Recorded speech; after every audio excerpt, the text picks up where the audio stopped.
Hello viewers and welcome to yet another Warhammer 40,000 Conquest video production.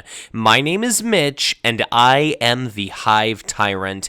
Today I'm honored to present a very special installment in my series of community spotlight videos in which I had the opportunity to sit down and speak with one of the more prominent and most competent players in our entire LCG community, the gentleman who recently took second place in the 2015 Conquest LCG World Championship himself, Seth Rosen. Specifically, we discuss his humble beginnings in gaming, his competitive background, and his means of preparation for the tournament. We touch on the philosophy behind his approach to the game, and chat a bit about the rationale behind how he built his deck in the context of our current metagame. And of course, he provides a wealth of both wisdom and advice to anyone hoping to become a more competitive, competent player. So, if you enjoy this video, remember to hit the like button, ensure you're subscribed, and you're always encouraged to share, because the more engagement this video receives, the more viewers are reached, and ever the broader you help grow our Conquest community. But with our introduction aside, I'm honored to bring you an interview with our runner-up 2015 World Champion, Seth Rosen. Well, thank you very much for joining me today, but before we delve into the heart of our interview today, why don't you introduce yourself and let our viewers know how you're personally involved in the Conquest community? Sure. My name is Seth Rosen. I'm occasionally on CardGameDB and Octagon as IUDETH, IUDETH. I was recently the number 2 at Worlds this year in the Conquest tournament, coming in 5-2 in Swiss, and then making it to the top round to play Varun, the eventual Kith champion. I mean, it was an absolutely spectacular day. I can't imagine what it must have been like to be in the hot seat for so many consecutive intense matches against increasingly skillful and just masterful players. But I think you've also got quite a bit of, other competitive accolades behind you, don't you? Yeah, I came in top 8 at Nationals this year. Right. My one loss of the day was against Pearson, and we don't really need to go too much into that. But, Sure. I had a very strong showing at Nationals. I played the same Ragnar deck at both Nationals and Worlds. There were no changes to it. I kind of thought, once the general Drawgate news broke, it kind of gave me some idea that maybe the deck's not so bad. Right. So gave it one more chance at Worlds, and obviously it proved to be effective. Well, I mean, most definitely. And of course, congratulations again on getting second place in the recent 2015 championship event, the World Championship event.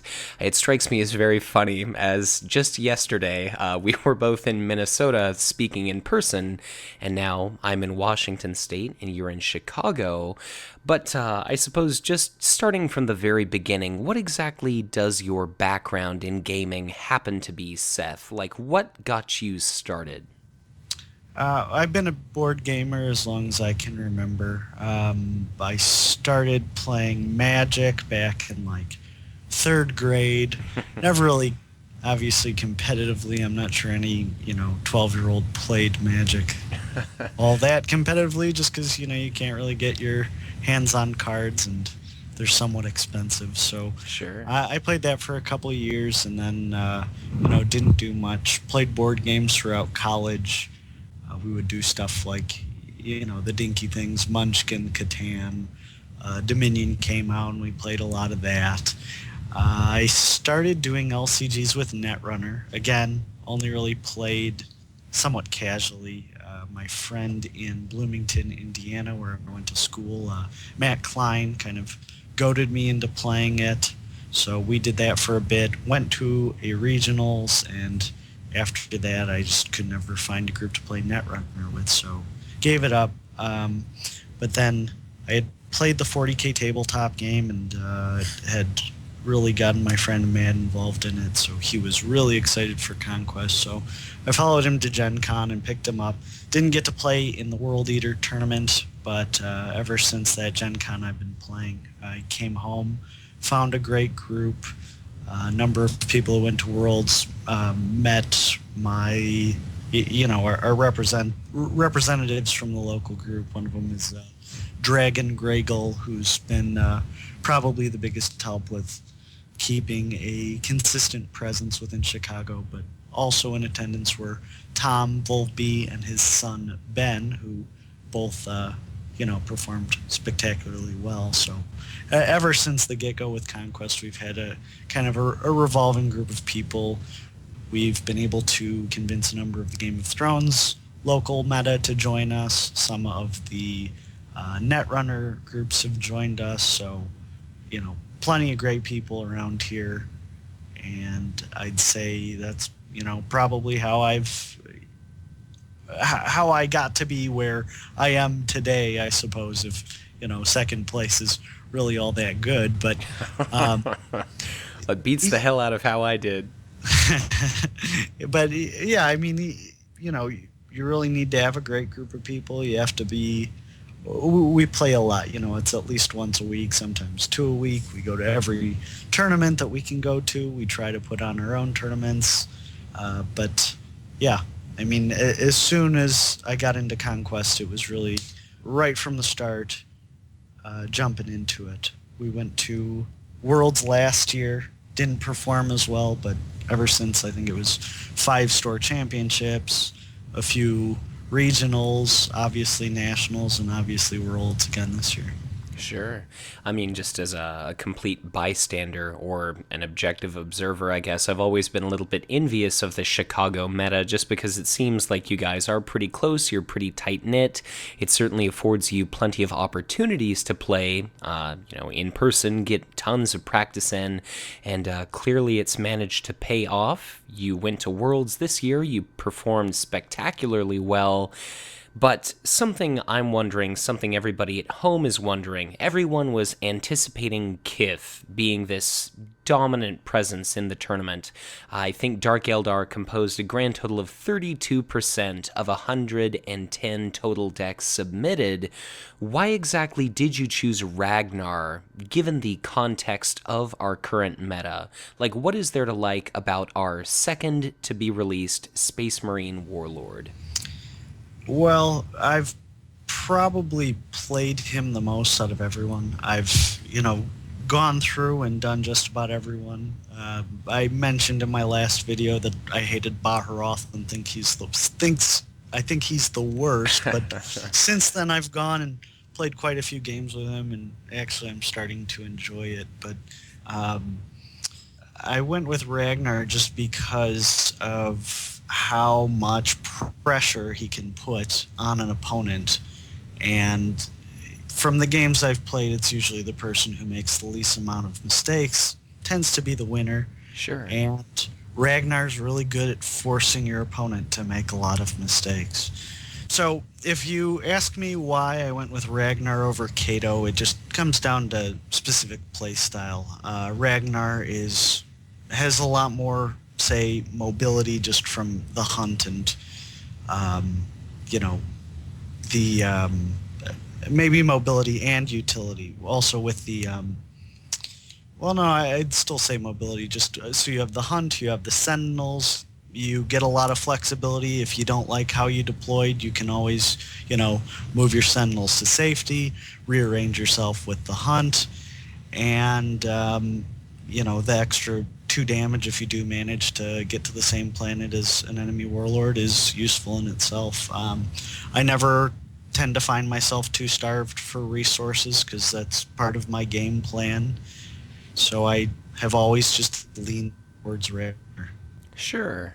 Well, I suppose a lot of people consider the deck list you did bring to Worlds and Nationals a little bit unconventional. You don't actually happen to have included an allied faction. It's extraordinarily just Space Marine heavy. I suppose just doing a real quick rundown of the deck before I ask a few specific questions, we talk about strengths and weaknesses and how the deck actually performed in addition to just your general tournament experience. You mentioned it's a Ragnar Blackmane deck, so it's Space Marine faction. It's a grand total of 29 army units, 4 attachments, 16 events, and only your signature support. So, just to do a really quick rundown of the constituents of this deck, we've got 3 copies of the 10th Company Scout, we've got 4 copies Blackmane Sentinel, 3 copies Blood Angels Veterans, 3 Eager Recruits, 3 Honored Librarian, 3 Rogue Trader, 2 Tactical Squad Cardenas, 2 Veteran Brother Maxos, 3 Void Pirates, and 3 White Scars Bikers, and again that's 29 total army units. We have a copy of Frostfang and 3 promotions for the attachments, and for 16 events we have 2 Blackmane's Hunt, 3 Crushing Blow, 3 Drop Pod Assault, and 2 Exterminatus. We've got 3 Indomitable, 3 Primal Howl, and then that lone signature support. But I suppose first off, why not choose an allied faction? A tremendous number of Ragnar decks I've seen run Astra Militarum cards like Sanctioned Psyker, Catachan Outpost, Iron Guard Recruits. Why go like the 10th Company Scout route? I guess we can start there. A lot of these decks are running the Talaran Raiders over the 10th Company Scout. I've never really understood why. The general idea of the deck is that everything is supposed to synergize with each other. I never want my Drop Pod Assault to miss, and I always want to have plenty of targets for Veteran Brother Maxos. Both of those are very critical elements to the flexibility that you have in the deck. The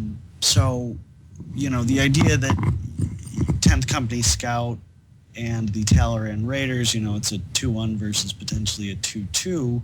The idea is you can't Indomitable that Talaran Raider. I know a lot of people have questioned me or, thought it was funny that I was even bothering to do that, but there's a lot of situations where it does make sense. Sure. The other cards, you're including things like the Imperial Guard Recruit, or the Iron Guard Recruit and the Sanctioned Psyker as a command presence in the deck. You look through, you have the 10th Company Scout, you have the Rogue Traders and Void Pirates. Those are 9, 1 cost, 1 command, pretty standard things. I don't run a single card that has 2 hammers, and the main reason for it is Space Marines probably have the weakest command presence. If I'm going up against my roughest matchups, which I would probably say is Starbane and Kith, I'm losing command regardless of whether or not I have those command cards in the deck.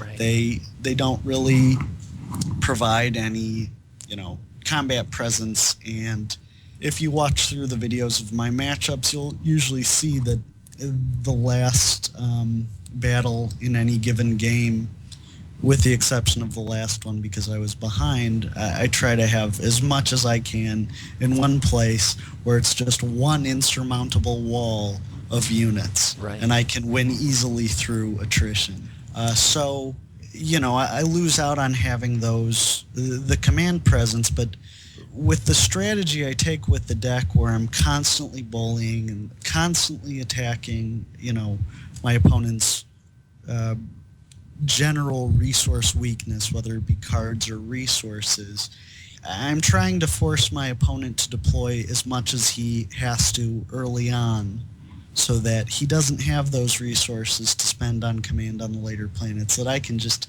dump out something cheap and win command. It worked out very well for me in my top 8 match against Dustin. If no one's familiar with the name, he was the top faction Kith player. I knocked him out in the top 8 match. Very good player. I was unfortunate enough to have to play him 3 times over the course of the weekend, and it was always a very dreaded matchup just because I know, honestly, he's probably one of the best players in the world. Well, and I think, was he the only gentleman that went 7-0 the first day of Swiss? Correct. Right. So already, he beat out the national champion Varun in Swiss. No one's going to question whether or not he's a good player. Right. Because we all pretty much know he is. But, if you watch the match, I really attacked him hard on the resource draw. So even though I didn't have my command presence through these Sanctioned Psychers and Iron Guard recruits, it did turn in my favor as he started getting more and more desperate with the board state. Yeah. Well, I can definitely respect the approach of if you expect that Packmaster Kith is going to be able to outcompete you in regard to command presence, it definitely makes sense to me to just, accentuate your strengths as opposed to just going through the motions and trying to do something you're ultimately going to fail at. Exactly. Oh, so I was just going to say, another good example's in the last round match, the final match with Varun. He had his Archon's Palace out early, and I was just down to drawing. The only draw I could really get was the 2 cards at the beginning of the turn. If I was able to draw into a few more combat units, I may have been able to pull something out, but, if the idea that those cards could have been an Iron Guard recruit or could have been a Sanctioned Psyker, when I think of the board state, I just say, in no way would that have benefited me in that situation. Sure. I tend to find that with this deck, there aren't many bad matchups. It does very well against Mirror Match Space Marines, and, it has an answer to just about anything. So I guess that kind of covers the general idea of the units so far. Sure. I'll kind of go into my other major point a little later, but getting back to the other, common Imperial Guard units, or Imperial Guard cards that you might see, the other thing missing is the Catachan Outpost, and I've just never really been a fan of the card. Early on in the core set, when it was... our early group, we didn't have too many people. We had one Imperial Guard player named Ken who would always manage to get his 3 Catachan Outposts out and get his big Cadian Mortar Squad combo going and bloody me every single game, and I just decided from that point on I never really wanted to run the card. It's not that it's not good, but if you recall from my Urian breakdown, I'm really not a big fan of running a lot of supports. Right. The general idea is that they're not contributing to your board presence, and a Catachan Outpost in your HQ isn't going to win a planet by itself. So sure, you'll be able to swing for a bit more damage, but, oftentimes I'd rather have a lot of things there that can spread it out. You can get that 2 free damage out of, say, an Eager Recruit or out of a good Drop Pod Assault. And I don't know, I just have never felt, if you can get, I suppose another thing that I've been told is a lot of people don't play Frostfang as an attachment. They save it for the 3 shields. But if you can get Frostfang on Ragnar and he's threatening for 4 damage at a planet with a Warlord where he's honestly trying to be, it's more often than not enough to deal with it, and the Catachan Outpost would be just overkill. I'd understand running it in a Kato deck where if you get your Talaran Tempest Blade out, or Talisarian Tempest Blade out, you'd be able to swing for Armorbane 5. If you have your Stronghold out, you just stand back up and swing for Armorbane again. But in the Ragnar deck, the games, when I was testing it out originally and using the Outpost, I was just finding that it would get to a point where I just needed more units on the planet, more things that could swing, as opposed to something that's just sitting in my HQ. Yeah. Well, certainly, one hit point Chimera tokens don't necessarily require an attack bonus to kill. Supports don't have command icons. They don't have a body sitting there at the table. And just in looking through your deck at like your tactical squads, Veteran Brothers, your Blood Angel veterans, your Librarians, the White Scars Bikers, it's just a wealth of 3 HP units. So it just, a lot of staying power. But I suppose something I'm kind of curious about is, given that we're, seeing so many tokens, why only include like 2 copies of the tactical squad? Again, tactical squad is another card that I've never really been a fan of. And it's in there because it honestly needs to be in there. Against the majority of matchups, it's a fairly useless card. It becomes a cheap command unit, but I say that mostly because early on in our meta, we were kind of favoring a lot of elites. I loved playing Zarather and had very good luck running a 7 elite unit deck. Zarather is probably the only one that could do that. Sure. But when you have these one large threats out, that tactical squad doesn't do anything. Right. Another popular warlord in our meta was Starbane, and as soon as they got their Warlock Destructor and people started learning how to use the Wild Rider, when you have a planet full of just 4 strength or 4 HP units, that AoE 1 is pretty much irrelevant. But now that the Tyranids are out, now that Zogwart is kind of getting a little more popular, and obviously Kith is still prevalent, the tactical squad is a must-have. When you have that field of just 2 1s and 1/1 token units, you need a pretty good way to deal with them. Yeah. Well, it's definitely going to be interesting to see how things progress. I think there was a grand total of 1 Zogwart player at Worlds out of 110 decks. You mentioned earlier Baharoth. I think there were twice as many Strachan players as there were Baharoth. But even in regard to Tyranids, it was 7% of players, and for the life of me, I don't think I saw a single Swarm Lord, so whether Tac Squad kind of falls out of fashion or not, I'll be very curious to see. Yeah. I really expected a bit more, even more variety than there was. Obviously, a lot of people think Space Marine's the best, and I believe it. But, I had my one buddy, Tom, who was there. He was maybe the one Baharoth. My other buddy, Dragon, may have been the one Swarm Lord if there weren't any other Swarm Lords.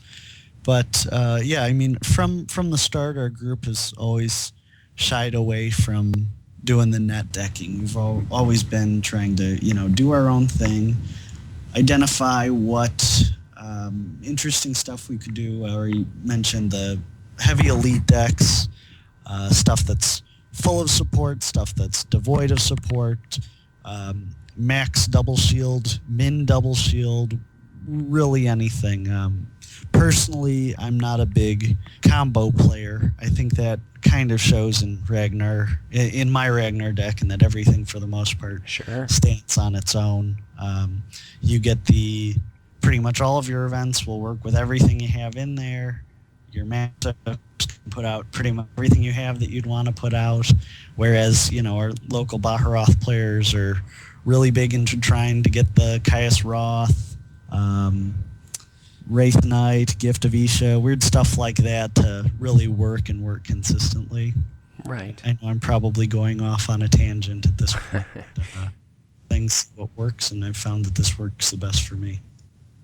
Well, I suppose when you say that you're not exactly a combo player, this deck definitely strikes me as a lot of kind of immovable objects, a lot of difficult pieces to deal with. I mentioned earlier there's a lot of 3 HP units, or units that are just difficult to remove. Veteran Brother Maxos is a nice answer to an early Planet Siren Zithlex, if you happen to draw one, just because you're putting units into play and not deploying them.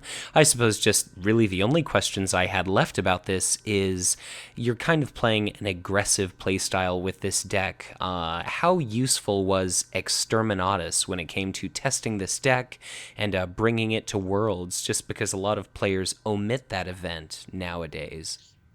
Well, I know that people have learned to play around Exterminatus and play around Doom, but even when you are actively trying to do that, you will get stuck occasionally. And Exterminatus is one of it's probably been the best anti-Kith deck, because I found one of the general strategies that a lot of people do is they'll try to steal a couple early planets, get a couple of colors, and then just set up later on with an unkillable wall of units somewhere. So that Exterminatus prevents that.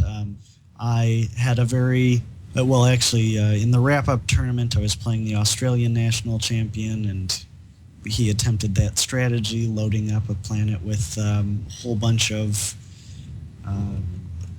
Starbane's councils, Warlock Destructors, Wild Rider squadrons, whatever you can think of. And I threw down the Exterminatus, and he slapped his head. Obviously, playing Starbane, he did have a nullify and didn't nullify it, but the fact that his Warlord was exhausted made it a little more difficult for him to kind of maneuver that round. Right. And even though it didn't actually destroy anything, it did set him back slightly.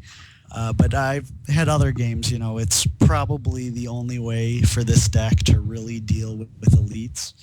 Since the release of the Tyranids, the Shrieking Harpy has been especially popular in both Swarmlord and Old One-Eye decks. Right. And it's a similar thing. If they have it set up on a later planet and, I can either rush in and get all of my stuff wiped because, a flying 2/6 is definitely, or 2/6, 2/5, you throw regeneration on it and it's even uglier. Right. The deck doesn't have any real way to deal with flying units, so the Exterminatus comes in very handy for those situations where, you force your opponent to make bad decisions and you just capitalize on it. I know a lot of people have said, how do you make room for it? But I really can't think of anything else that I'd rather have in the deck than those. Right. Well, I mean, omitting the Astra Militarum allied faction certainly frees up a little bit of deck space. Definitely. I suppose the last question I happen to have is just, kind of a newish player myself, and for people at home, when you've got a lot of options available to yourself, you've got your Blood Angels veterans, your Honored Librarian, your White Scars Biker, all of them cost 3. Under what situations do you kind of prefer each of those different units? Like, let's say if you had all 3 in hand, when might you be more likely to play one than the other? As anyone who's used to reading the forums knows, the correct response is, it depends. Right. So it depends on who I'm going up against. I'll just start with using the Honored Librarian. Obviously, it is a great deterrent for anyone not running Chaos or anyone who doesn't have the route effects available to them. One of my favorite strategies to do with it is, if I'm kind of stuck on actions to do, I have nothing at the first planet, my opponent has nothing at the first planet, I'll throw that Honored Librarian at turn 1, and it really makes the opponent think whether or not it's actually worth going there. A lot of the time when I do it, if it's just, a garbage planet, if it's something that doesn't really require a big commitment, or actually the most often if I have either a drop pod in hand or an eager recruit in hand, I'll just leave that librarian at planet 1 and commit somewhere else, knowing that potentially I've goaded my enemy away from deploying to that planet.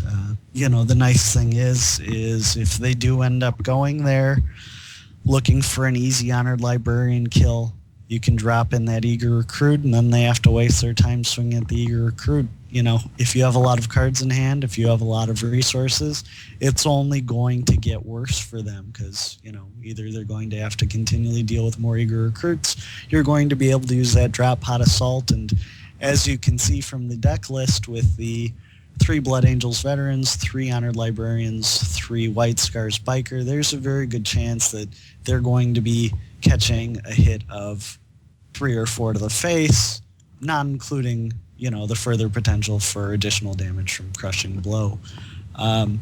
So otherwise, that Librarian's really good for, throwing down at planets with your Warlord, because oftentimes they're never going to get a swing off. The situations where it's not really good are when you're going up against other Space Marines and there's a planet and there's already a tactical squad sitting there, because one of the best plays you could do with that would be tactical squad AoE 1, drop on that Crushing Blow to get rid of it. And there goes your 3-cost Honored Librarian. But otherwise, the Librarian probably is the best attrition card in the deck, just because it can... In the meta, the tendency is to run things that have 2 or 3 HP. And when you're swinging with 4, oftentimes, if there's a big threat there, you're going to get rid of it before it can do anything to you. Otherwise, I like the Blood Angels Veterans when I'm going up against anyone that has damage effects, direct damage like Chaos.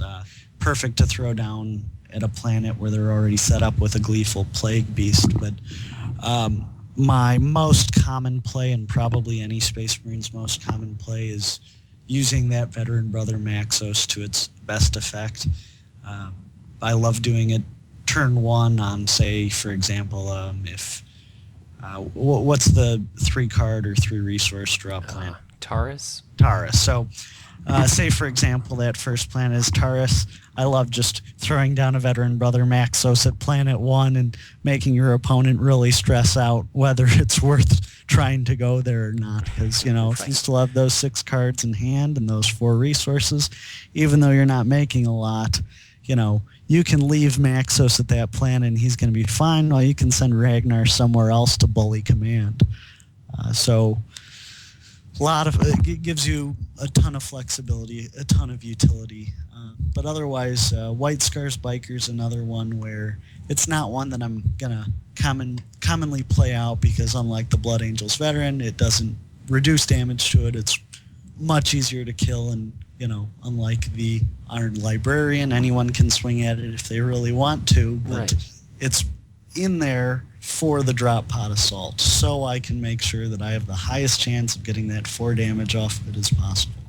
Otherwise, again, it works perfectly well with Maxos, where your opponent swings at something dinky that you have out, and you just pop in a White Scars Biker to hit the enemy Warlord.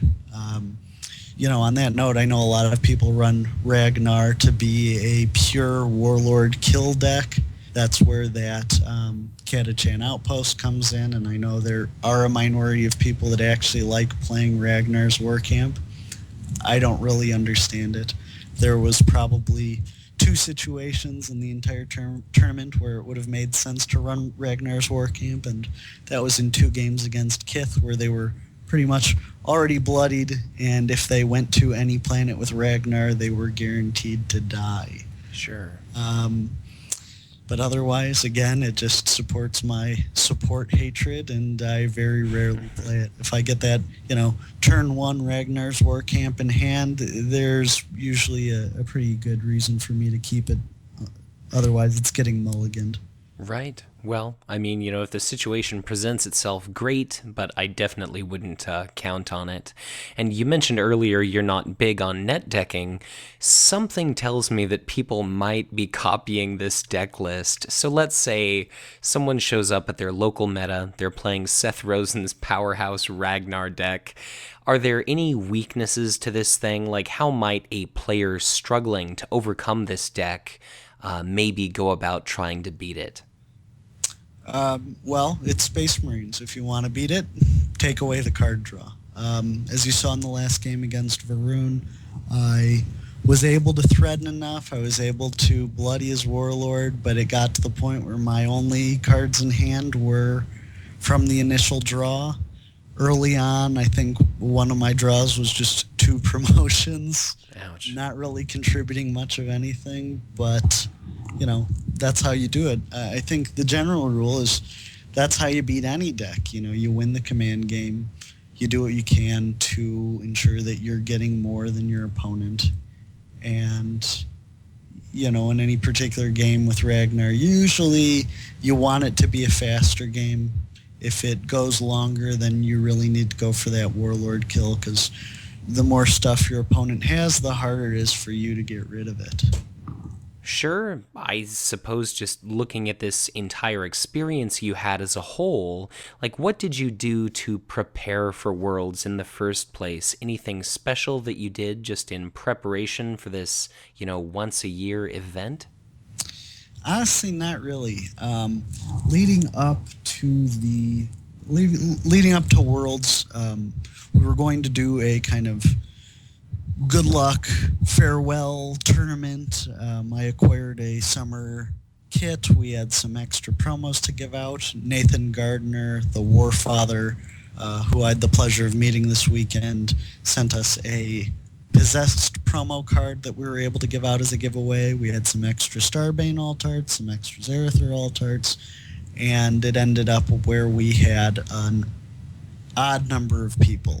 An even number of people. If I had participated, it would have been odd. So seeing that I was running the tournament, I didn't want to screw anyone else out of it, because I already had all these promos. I've gotten to play. We had some new players, and we just want to make sure everyone feels welcome. So right. I didn't get to participate in our last 2 tournaments. But other than that, for the month leading up to Worlds, I was playing a lot of On-Shi, because I sort of thought that I had a good grasp of the meta, and after seeing Pearson's deck and some of the stuff at Nationals, I thought there was kind of a tendency of people going towards running as many double shield cards and as many extra shield cards as they could.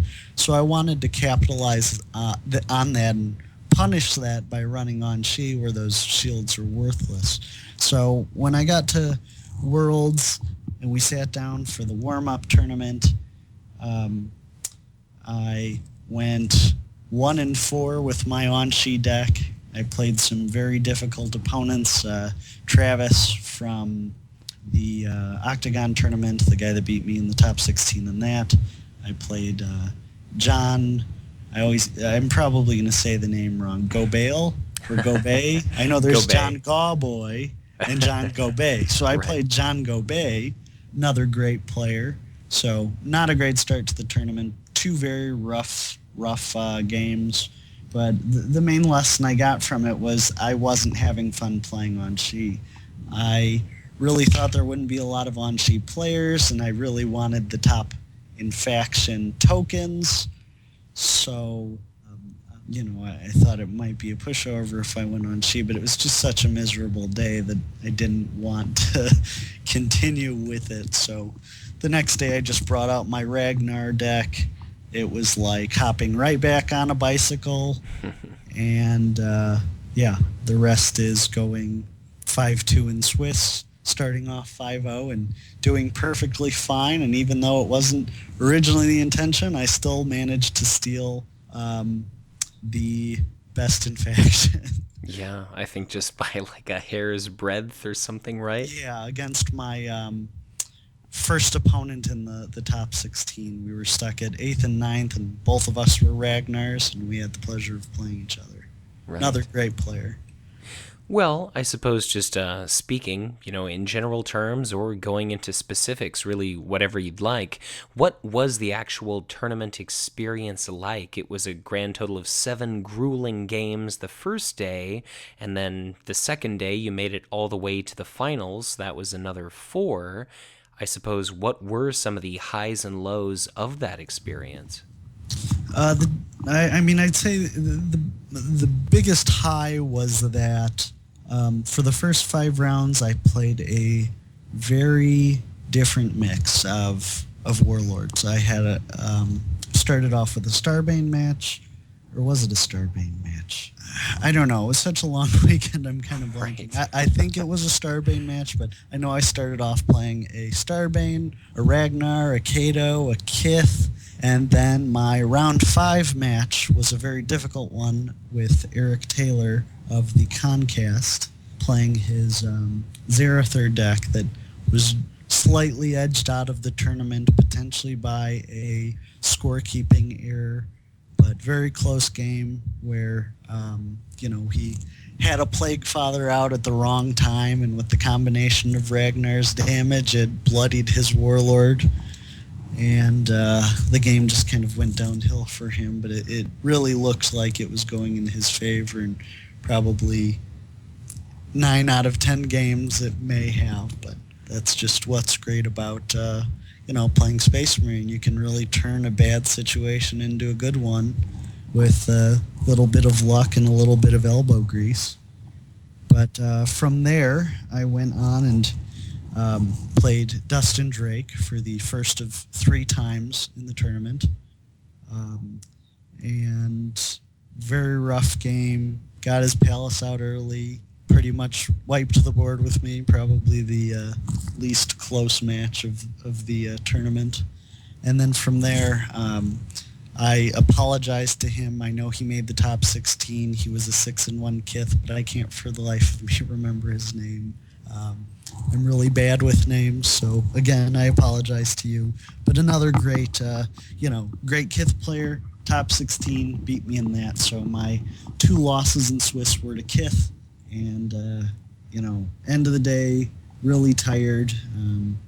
My cohorts also did fairly well. I think our Baharoth player Tom, I think, fared the least well with, I believe, a 2-5 record.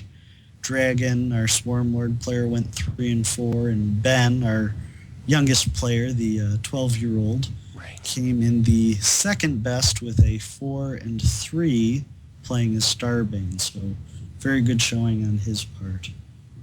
So all of us obviously had a great time.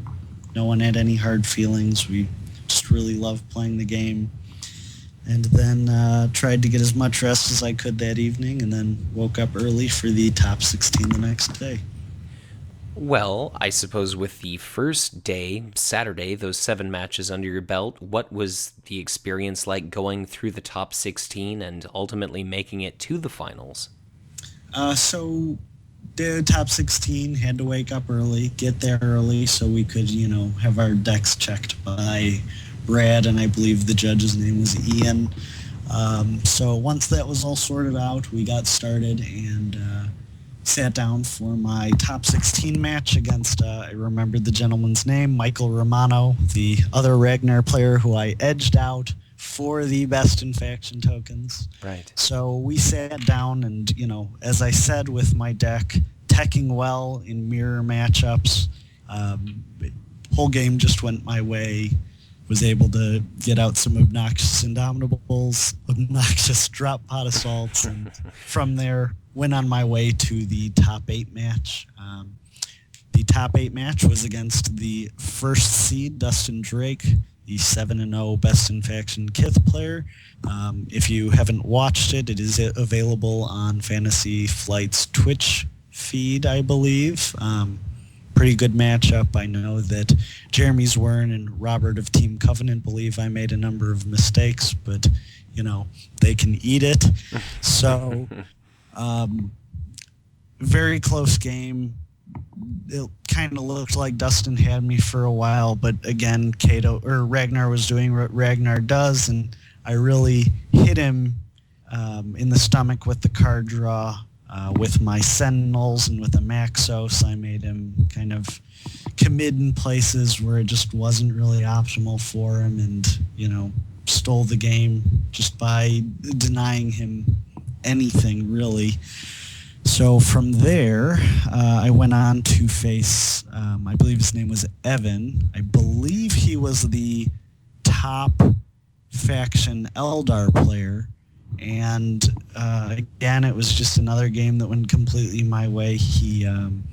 It seemed like he Didn't really run too many combat units. I know when we were looking through afterwards, he showed some stuff like he was doing a Inquisitor Caius Roth. He was doing a Autarch. He had a number of Warlock Destructors and maybe some Wild Riders.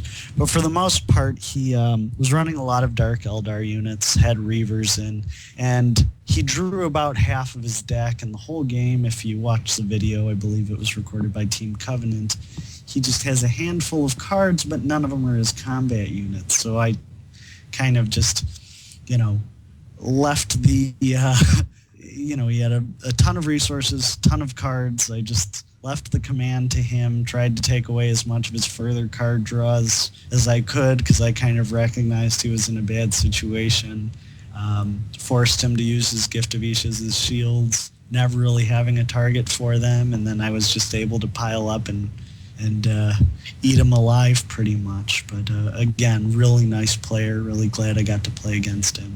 Yeah. From there, I was honestly hoping that Elliot, the Nasdreg player, I believe he came in third by strength of schedule, was really hoping that he would be able to pull out a win so I didn't have to play Kith for the fourth time. Right. But alas, it was not meant to be, and I faced off with Varun. Another good game recorded on the feed. I'd recommend watching it. During the course of the game, I really can't think of many mistakes I made. I'm sure many people will disagree with me. There was one point where you do see me get one of my Exterminatuses off, and I was really hoping that he would, kind of fall for it and go for that build up on two and leave one slightly undercommitted, but instead he just dumped all his stuff at one, put a few things out at two, like maybe a Chimera Master just to get a couple extra Chimeras out, and just wasn't enough since obviously Exterminatus doesn't remove non-unique units. Right. The Siren Zithlex was enough to distract me and ultimately get me bloodied with his very well-timed Clavex Warrior. But, by the end of the game, I knew he really was set up well. I knew he had Clavexes in hand. I knew he had Archon's Terrors in hand, and I just couldn't, stop all of it with the card draw that was available to me. So, very well played. I know that Varun was a little bit tense, and, I tend to be somewhat of a fast player. I, get my game plan in mind. I look at where my opponent could potentially make mistakes. I've kind of gotten very good at it's not really predicting where your opponent goes when you force them to make certain decisions, but I suppose, I had one opportunity to bloody Kith when it was my initiative. Had that last planet been on my initiative, maybe it would have gone my way, but, even still, I think the game was well played by both of us. Obviously better played by Varun, and of course I congratulate him on being the new world champion. Well, I mean, if there's anything I was just amazed by the entire tournament, apart from just the top-tier gameplay, it was definitely the just impeccable sportsmanship going on. You happened to mention the unfortunate drawgate incident earlier in the video, but just whether it was, being sarcastic or whatever it happened to be, if it was just being a good form or not, the, good practice of showing I'm drawing exactly 2 cards during my HQ phase, it just seemed like a nice gentlemanly move to me. But incredible final match, incredible showing throughout the tournament on your part. I suppose just as a means of closing this interview, any advice for other players out there in, maybe one day dreaming or aspiring to compete at such an incredibly competitive level? I mean, honestly, anyone can do it. You have to remember that this is just a game after all, and, the only difference between me and, someone who placed lower than me was, a good heaping of luck and, playing a lot of games. We had number of people ran into some old friends that we knew from tournaments, and they were, hadn't played too much of the game and were, doing it in between, waiting for their Netrunner final to start, or, Netrunner preliminaries, whatever it was. And, a big deal of the game, there is a bluffing element depending on what Warlord you're playing. And otherwise, it's just having a really good idea of what you're going to see in your opponent's deck.